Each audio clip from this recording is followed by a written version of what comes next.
கொஞ்ச நாளைக்கு முன்னாடி இந்த வீடியோ பார்த்தேன். சீரியஸ்லி இந்த வீடியோ எனக்கு ரொம்ப டிஸ்டர்பிங்கா இருந்துச்சு. என்ன அப்படின்னா, ரீசென்ட் டைம்ஸ்ல ரசிகனின் ரசிகன் மணின்னு சொல்ற ஒருத்தர் ஆ எஸ் எனக்கு சொல்ல சிரிப்பா வருது. ஒரு காலேஜ் ஈவெண்ட்டுக்கு போயிருக்காரு. அந்த காலேஜ் ஈவெண்ட் போன உடனே பொண்ணுங்கள்லாம் கோ ஆன் கிரேசி கிரேசி ஆனதுக்கப்புறம் அது பயங்கரமா ஒரு இன்ஃப்ளூயன்ஸ் ஆயிடுச்சு. அதுக்கப்புறம் மன்னிச்சோ அதை பற்றிலாம் பேசியிருந்தாங்க. அதுக்கப்புறம் அந்த வீடியோ எல்லாரும் பார்த்த உடனே நிறைய பேர் ட்ரோல் பண்ணாங்க.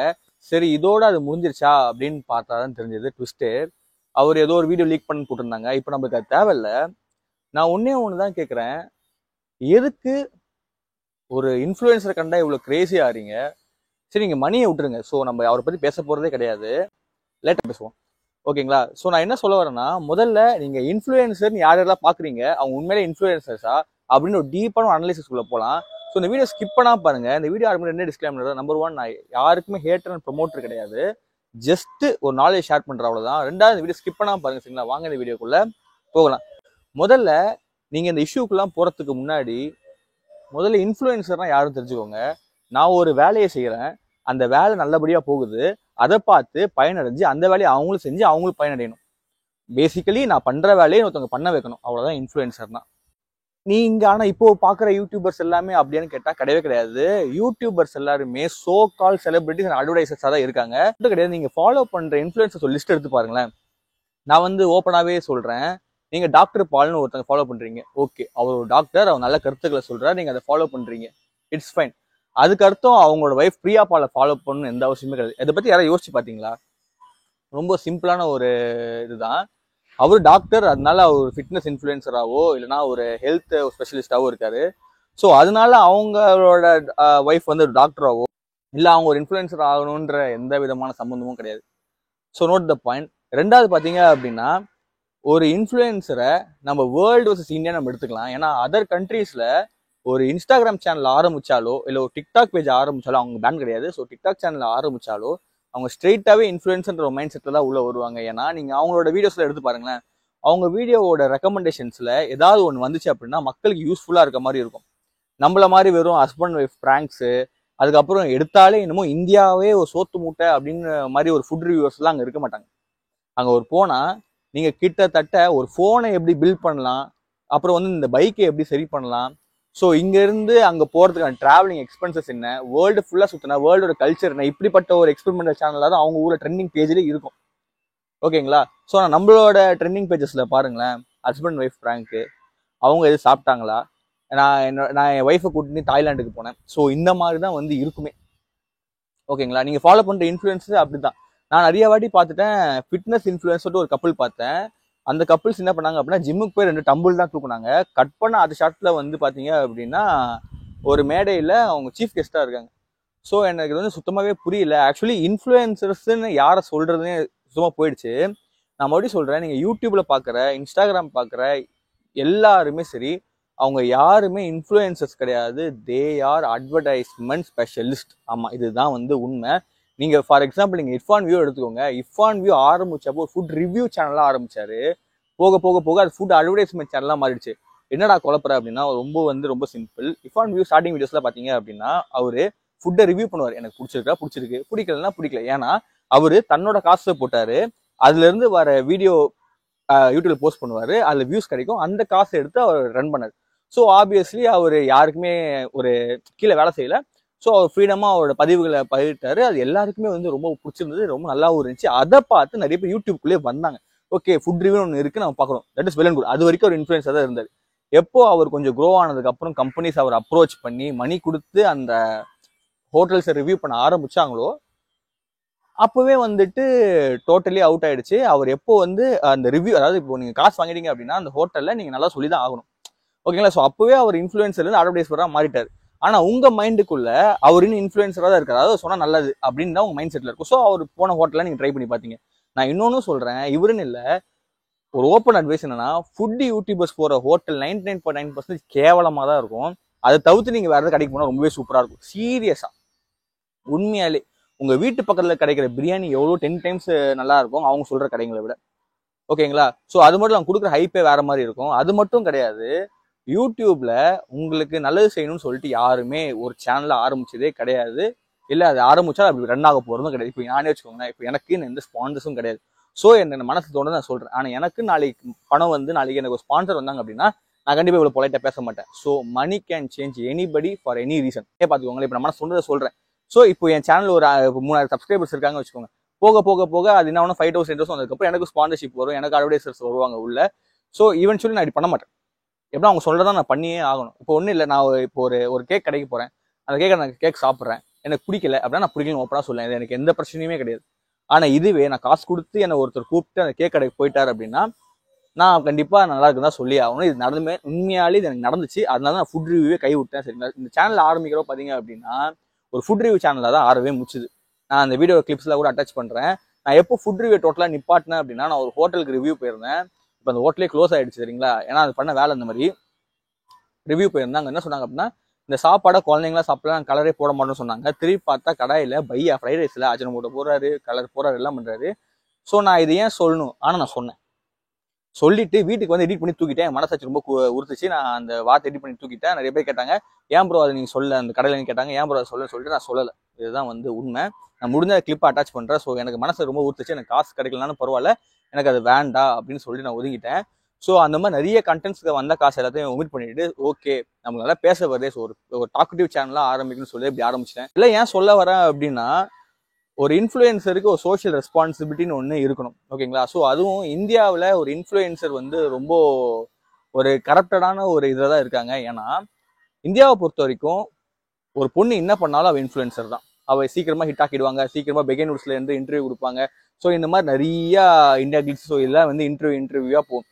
நான் என்ன சொல்றேன், சோசியல் மீடியால ஒரு பொண்ணு வந்து ஒரு டான்ஸோ இல்லைன்னா வந்து அவ டேலண்ட், நான் ஓப்பனா சொல்றேங்க, அது டேலண்டே கிடையாதுங்க. ஏதோ அதை விட நல்லா பாடுற பொண்ணுங்களும் இருக்காங்க, நல்லா பாடுற பசங்களும் இருக்காங்க. அவங்களாம் வெளில வர மாட்டாங்க. சும்மா பார்க்க அழகா இருக்காங்க, ஏதோ பொண்ணு வந்து ரீல்ஸ் போட்டாங்க அப்படின்னா உடனே வந்து ஃபேம் ஆக்கிடுறாங்க. அதுவும் இன்ஸ்டாகிராம் அது தண்டக்கர்மம் என்னன்னா பொண்ணுங்களோட ரீல்ஸ் தான் வந்துட்டு ரெக்கமெண்டே பண்ணுது.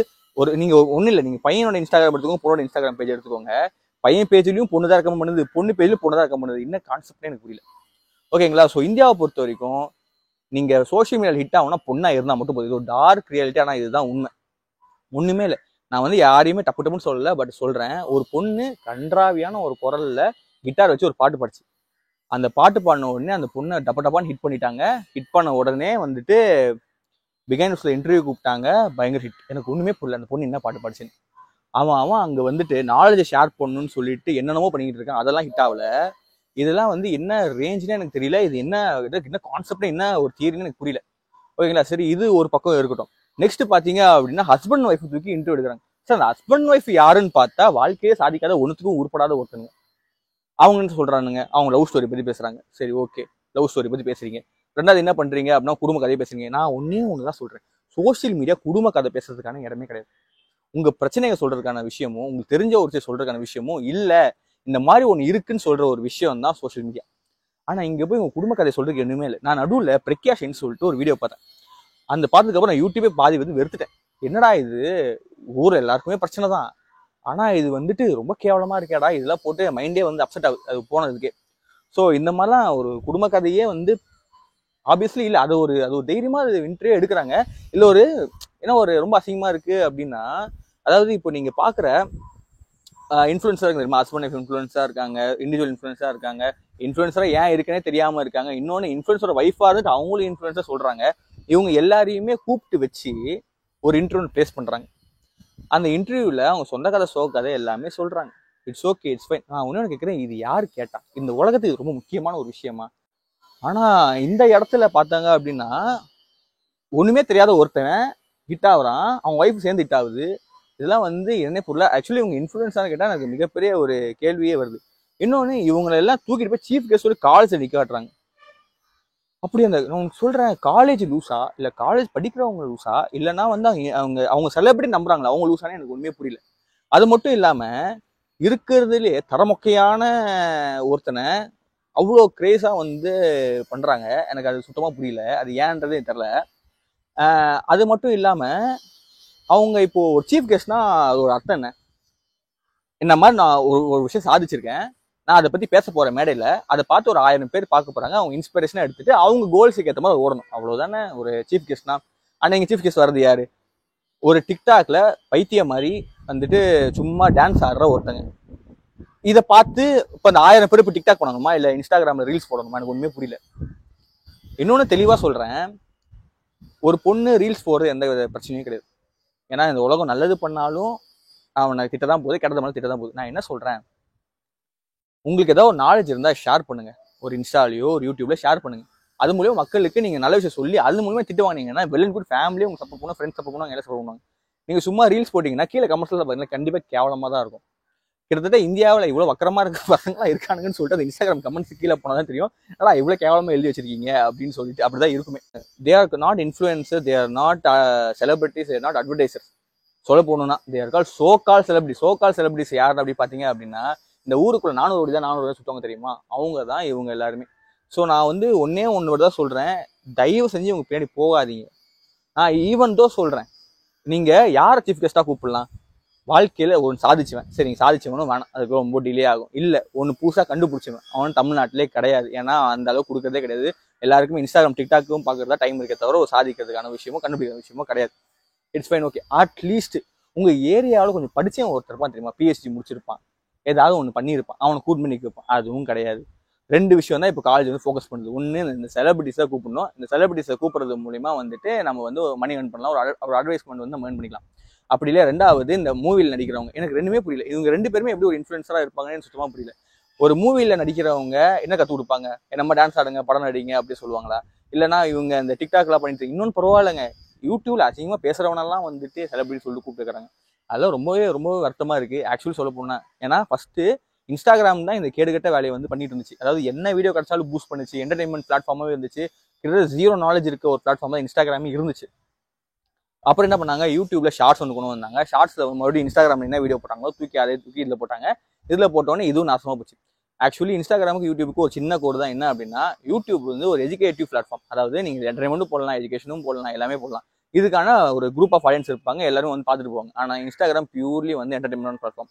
இதை விட மோசமானதான் டிக்டாக்கு. டிக்டாக்கோட ஓனர் ஒரு தடவை இன்டர்வியூல என்ன சொன்னார் அப்படின்னா, நாங்கள் எக்ஸ்பெக்டே பண்ணல, இந்தியா தான் நாங்கள் டிக்டாக்ல நம்பர் 1 யூசர்ஸாக வருவாங்கன்னு சொல்லிட்டு. ஏன்னா டிக்டாக் ஆரம்பிச்சதுக்கான முக்கியமான ரீசனே வேலை வெட்டி இல்லாதவங்க யூஸ் பண்ணுறதுக்கான ஒரு ஆப்பை தான். அவர் சொன்னார், அப்போ இந்தியாவில் இவ்வளோ வேலை வெட்டி இல்லாதவங்க இருக்காங்கன்னு கேட்டாங்க. ஸோ நான் என்ன சொல்கிறேன், இந்த பிளாட்ஃபார்மில் ஹிட் ஆன ஒருத்தனை நீ வந்து ஒரு அட்வர்டைஸ்மெண்ட்டாக நீ வந்துட்டு உன்னோட காலேஜ்லையோ சீஃப் கெஸ்ட்டாவோ நிப்பாட்டுற. அப்போ நீ என்ன இன்ஃப்ளூயன்ஸ் பண்ணுற, இந்த மாதிரி வேலை வெட்டி இல்லாமல் ஆகுங்க, இந்த மாதிரி தண்டகரமாக இது பண்ணுங்க, தேவையில்லாத இஷ்யூஸ்லாம் போய் ஆகுங்க, நாசமாக போங்கன்னு சொல்லிட்டு ஒரு சீஃப் கெஸ்ட்டாக கூப்பிட்றாங்க. ஒன்றுமே வந்து எனக்கு சுத்தமாகவே புரியல.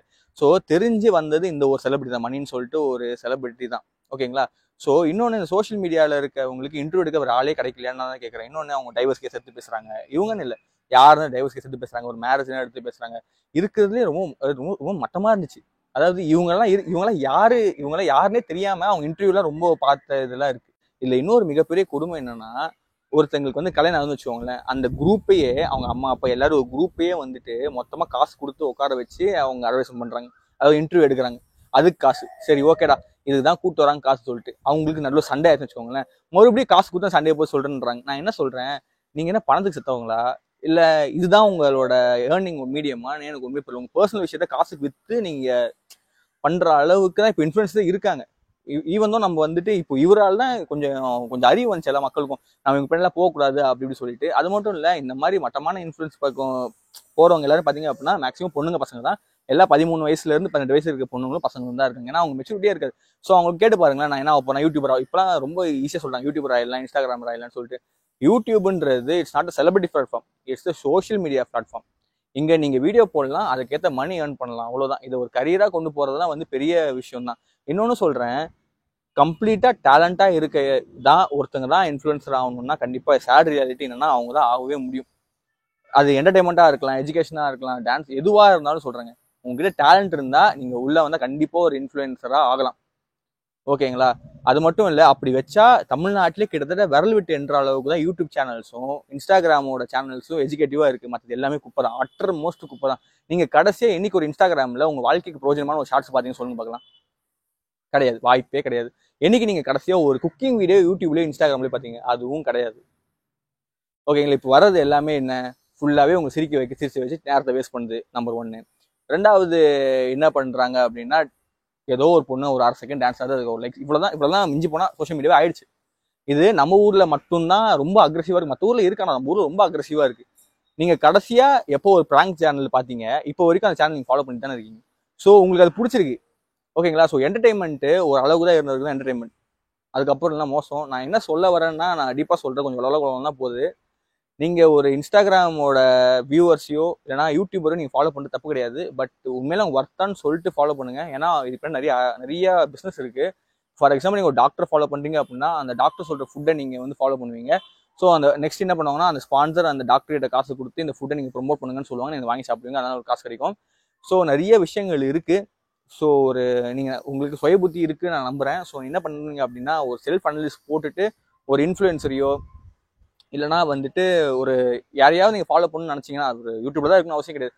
ரோட்டில் போகிறவங்களா கூட இருக்கலாம். அவங்க ஃபாலோ பண்ண நினச்சிங்கன்னா அவங்க போய் தரவா அனலைஸ் பண்ணிட்டு பண்ணுங்க, சரிங்களா? ஏன்னா எவ்வளவோ வெளியில் பூச்சிங்கள் கொட்டி கிடக்குது, அதெல்லாம் விட்டு நம்ம குப்பையை தான் தேடி போகிறோம். ஸோ ஒரு நல்ல இன்ஃப்ளூயன்சராக தேடுங்க, பார்த்துக்கலாம், சரிங்களா? ஸோ இந்த வீடியோ உங்களுக்கு பிடிச்சிருக்குன்னு நினைக்கிறேன். இந்த வீடியோ பிடிச்சா லைக் பண்ணுங்கள், ஷேர் பண்ணுங்கள், கமெண்ட் பாக்ஸ் ஆனால் யாருக்கு ஸோ கமெண்ட் பண்ணுங்க, ஓகேங்களா? Next video, bye bye.